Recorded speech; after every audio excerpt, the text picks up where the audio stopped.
kabarnya Bu Santi?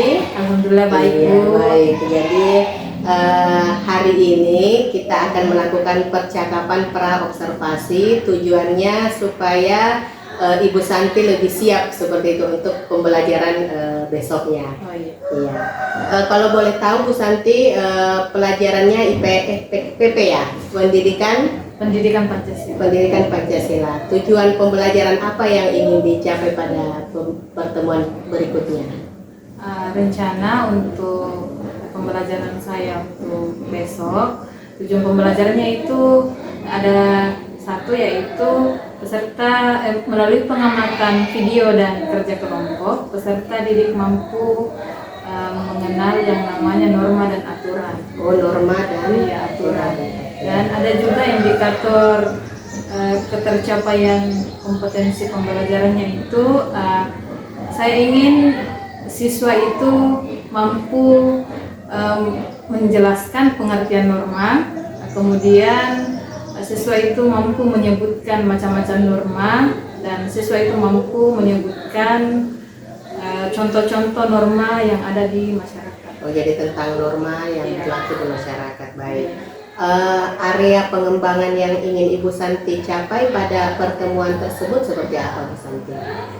Pengembangan saya untuk pembelajaran saya, yaitu saya ingin tahu bagaimana siswa itu bisa mengenal yang mana itu aturan, yang mana itu norma. Saya ingin siswa itu tahu apa itu norma agama, atau membedakan norma agama, norma hukum, bagaimana itu norma kesusilaan, bagaimana norma kesopanan. Dan besok itu pembelajaran saya tekniknya itu saya melalui diskusi. Saya ingin siswa-siswi di kelas itu tahu bagaimana cara bekerja sama dengan baik dalam berkelompok, kemudian bagaimana cara mereka untuk mempresentasikan atau mempertanggungjawabkan jawaban mereka, sehingga teman-teman mereka melihat bagaimana apakah jawaban mereka itu sudah benar atau tidak. Oh, jadi area yang ingin dicapai yang pertama itu dari segi pengetahuannya, kemudian dari kerjasamanya dalam kelompok. Iya, benar. Untuk pertemuan tersebut bagaimana rancangan atau strategi yang akan Ibu Santi laksanakan? Mulai dari strategi atau modelnya seperti apa? Strategi pembelajarannya itu untuk materi norma ini, saya ingin siswa itu ingin membedakan bagaimana itu norma agama, norma hukum, norma kesusilaan dan kesopanan dengan cara saya membagikan amplop yang di dalamnya itu ada gambar-gambar tentang norma agama, norma hukum, norma kesusilaan dan kesopanan. Saya suruh tempel yang mana termasuk norma agama, yang mana termasuk norma hukum, saya suruh tempel di kertas karton. Kemudian mereka bekerja sama di dalam kelompoknya, mereka memilih yang mana yang termasuk norma-norma tersebut dalam kelompok belajar mereka. Kemudian nanti setelah itu mereka mempresentasikannya di depan kelas. Kemudian siswa-siswanya itu memperhatikan apakah memang sudah benar bahwa ini termasuk norma agama atau belum. Jadi kerja kelompok, nanti mereka mengidentifikasi jenis-jenis norma yang Ibu Santi sudah siapkan dalam bentuk LKPD seperti itu. Jadi media pembelajarannya selain LKPD tadi, adakah tambahan media yang lain Ibu Santi gunakan dalam proses pembelajaran nanti? Iya, di proses pembelajarannya itu saya menggunakan media PowerPoint juga. Saya menggunakan media video pembelajaran, yaitu ada link YouTube yang saya download, kemudian saya masukkan di PowerPoint supaya nanti kalau jaringan itu tidak memadai, kan sudah saya download di dalam laptop. Jadi untuk mengatasi semua itu ya supaya pembelajarannya juga jauh lebih efektif. Oh, jadi ada link YouTube, berarti media IT ya. Apakah ada media lain, buku yang digunakan, referensi lain seperti apa, Bu Santi? Saya juga memakai yang namanya bahan ajar, Bu, karena saya sudah membuat juga bahan ajar. Jadi nanti itu besok atau pembelajaran saya tentang norma, saya bagikan juga bahan ajar sehingga siswa-siswi yang memang tidak terlalu paham dengan videonya bisa lihat juga di bahan ajar. Jadi bahan ajarnya itu sudah saya ambil dari beberapa buku, kemudian saya rangkum dan menjadi bahan ajar tersebut. Wah, luar biasa sekali. Berarti di sini secara tidak langsung Ibu Santi sudah melaksanakan diferensiasi proses, karena selain buku, media YouTube, ada juga bahan ajar yang dibuat sendiri. Ya. Seperti itu, Bu. Ya. Kapan pelaksanaan ini pembelajarannya, Bu? Rencana saya laksanakan besok, Bu, tanggal 5 September 2023 itu jam pertama pukul 7.30. Oke. Dan sampelnya itu saya ambil kelas 7-nya, Bu, ya, karena memang materinya itu untuk topik kedua, ini kan baru masuk topik kedua itu tentang norma dan aturan.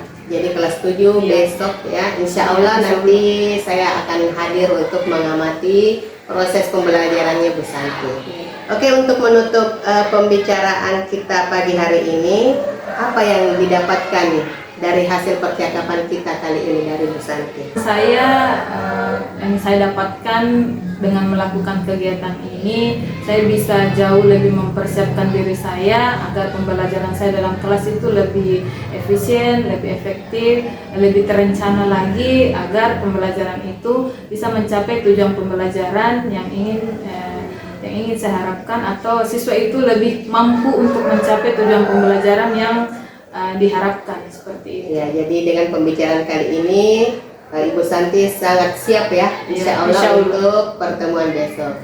Terima kasih Bu Santi, percakapan praobservasi kita pagi hari ini nanti akan dilanjutkan dengan observasi dan nanti percakapan pasca observasi. Terima kasih. Sama-sama, Bu.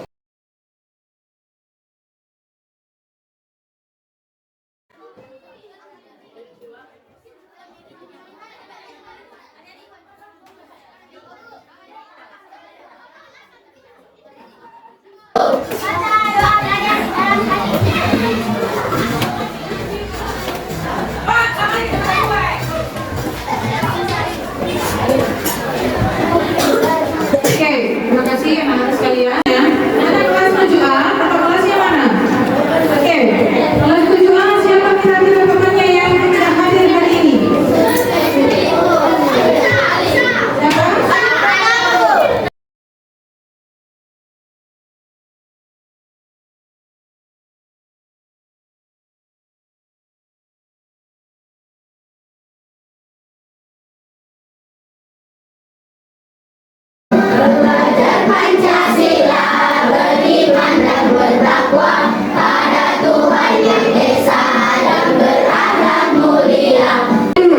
Tentang pembelajaran kita sebelumnya.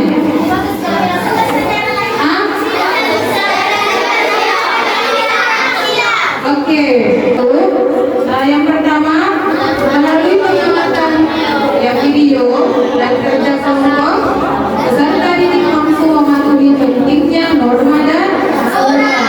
Jadi sebentar anak-anakku sekalian, kita akan nonton video pembelajaran. Sudah siap? Siap. Sudah selalu siap. Oh, aku siap. Baiklah, kita mulai pertandingannya. Ayo maju. Ini kaca-kaca, ambil. Oke tuh, serahkan padaku. Masalah gampang ini mah. Penalti. Sip. Kok penalti sip? Oh, kartu kuning. Kan semua setting aja sih. Wah, aku sih. Biar apa aja yang hendak penalti. Dalam tema ya, perbedaan kelompok anak yang menjadi kebiasaan masyarakat itu misalnya, begini kan kebiasaannya, kalau kita berangkat ke sekolah, kita saling dulu terlebih dahulu kepada kedua orang tua. Itu norma kesopanan karena dijadikan sebagai kebiasaan masyarakat. Lalu norma kesusilaan itu bersumber dari hati nurani manusia. Seperti yang tadi di videonya, kan tadi ada seorang anak yang kertas kartonnya. Jadi bisa kalian tulis pulpen saja di sini, nah. Kemudian kalian bentuk tabelnya itu seperti ini. Kemudian kalian tempelkan gambar contoh-contoh norma yang ada di kehidupan. Bangun dan bukalah matamu, saatnya meraih mimpimu. Arahkan pandangan ke depan, Tuhan kan menuntunmu. Sadarilah masa berganti,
katanya temannya yang tidak termasuk norma agama yang di atas kalian salinnya. Menurut kita ini norma apa?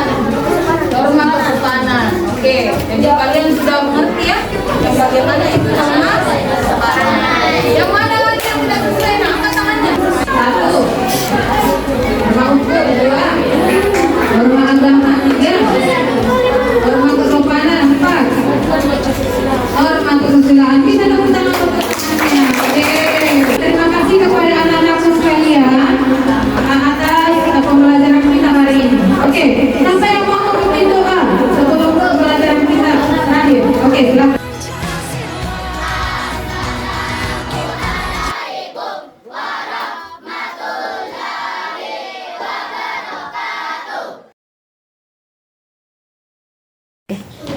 Assalamualaikum warahmatullahi wabarakatuh. Perkenalkan, nama saya Nurul Aimana, SPD MPD, CGP Angkatan 8, berasal dari instansi UPT SMPN Satap 8 Binamo.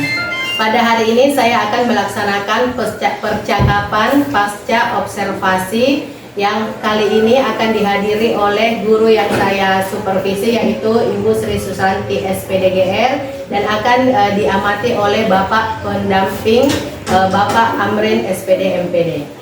Terima kasih Pak atas kehadirannya. Ya. Jadi saya akan melakukan percakapan pasca observasi terhadap Ibu Sri Susanti dalam hal ini mata pelajaran pendidikan kewarganegaraan yang sudah saya hadiri kelasnya pada saat proses pembelajaran. Apa kabar Bu Santi? Alhamdulillah baik. Oh, baik ya.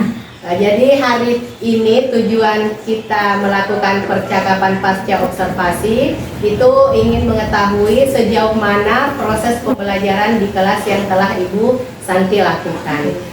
Bagaimana perasaan Bu Santi setelah melaksanakan pembelajaran?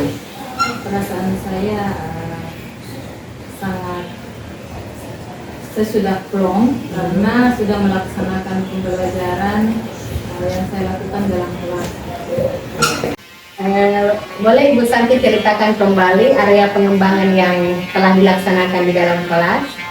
Ya, area pengembangan yang telah saya laksanakan di kelas itu mulai dari segi pengetahuannya, yaitu dalam pengerjaan KPD-nya, kemudian segi keterampilannya itu waktu melakukan yang namanya presentasi, kemudian dalam segi sikapnya juga, apakah sudah sesuai dengan profil pelajar Pancasilanya. Oh, jadi profil pelajar Pancasila apa yang ingin dinilai pada kegiatan tersebut? Jadi kebetulan ada 3 profil pelajar Pancasilanya itu. Yang pertama beriman dan bertakwa kepada Tuhan Yang Maha Esa, kemudian berkebinekaan global, dan yang terakhir itu bernalar kritis. Menurut Ibu Santi, apakah area pengembangan yang dilakukan itu sudah berhasil atau belum?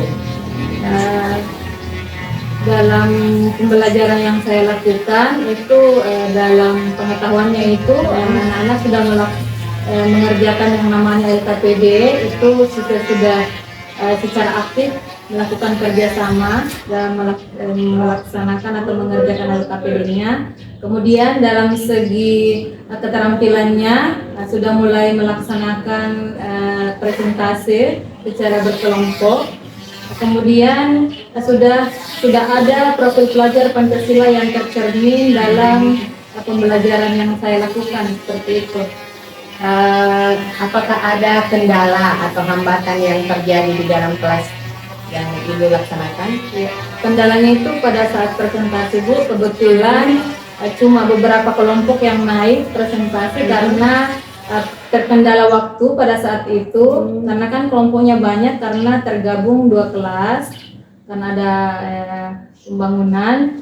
Jadi presentasinya itu cuma beberapa kelompok yang naik sebagai perwakilan. Jadi hambatannya hanya beberapa orang. Iya, bagaimana Ibu Santi bisa mengatasi kendala tersebut?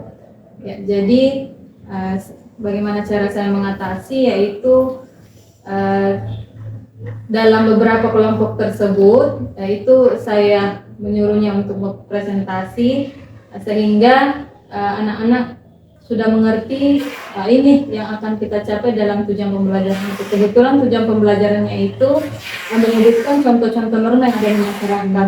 Jadi caranya itu ada kertas karton yang saya bagikan, kemudian ada amplop juga yang di dalamnya mengenai contoh-contoh norma yang ada di masyarakat. Kemudian mereka menempelkan yang mana yang termasuk norma agama, yang mana norma hukum, yang mana norma kesusilaan, dan yang mana norma kesopanan. Jadi saya memberikan mereka kebebasan untuk menempel gambar-gambar di dalam kertas karton tersebut. Jadi apa rencana Ibu Santi selanjutnya? Rencana saya selanjutnya akan terus mengembangkan pembelajaran yang saya lakukan, akan terus meningkatkan kompetensi agar pembelajaran yang saya lakukan di dalam kelas itu semakin terarah, perancangan pembelajarannya juga semakin terencanakan dengan baik sehingga pembelajaran dalam kelas itu terlaksana dengan baik. Ya. Kemudian kapan Ibu Santi akan melaksanakannya? Ya, saya akan melaksanakan secepatnya. Secepatnya dalam waktu Iya. dekat ini supaya nanti pembelajaran berikutnya di kelas yang lain itu tidak ada kendala lagi ya. Iya, seperti itu. Terima kasih Bu Santi atas waktunya untuk percakapan praobservasi. Semoga pembelajaran berikutnya kendala-kendala yang sudah disebutkan tadi itu tidak terjadi lagi. Iya, terima kasih Bu. Demikian percakapan praobservasi saya. Sebelum saya tutup, saya kembalikan kepada Bapak PP jika ada yang ingin disampaikan. Kepada Bapak disilahkan. Oke, baik. Refleksi dari pasca pelaksanaan pembelajaran cukup bagus. Artinya penyampaian dari pelaksanaan pembelajaran itu sudah menampakkan keluhan-keluhan terus kelebihan yang sudah dilakukannya. Dan ini sudah ada solusi untuk perbaikan jika kita mengalami kesulitan. Ini salah satu tujuan yang ingin kita lakukan pada saat observasi setelah pembelajaran itu untuk menguatkan sekaligus melanjutkan apa yang akan kita perbaiki ke depannya. Ini luar biasa. Jadi intinya juga tujuan ini observasi saat pasca pembelajaran adalah memang untuk perbaikan ke depan apa yang kita lakukan, kelemahan-kelemahan apa yang kita lakukan itulah yang harus kita perbaiki. Saya terbiasa melakukan berbagai pembelajaran di depan murid-murid, termasuk juga inspirasi dari teman-teman kita di sekolah. Oke, terima kasih luar biasa observasi pasca pembelajaran yang dilakukan oleh calon penggerak, kemudian dari guru yang diobservasi sudah menyampaikan perasaannya sekaligus menyampaikan kekuatan dan kelemahan yang sudah dilakukan secara terbuka. Terima kasih. Demikian, assalamualaikum warahmatullahi wabarakatuh. Waalaikumsalam warahmatullahi wabarakatuh.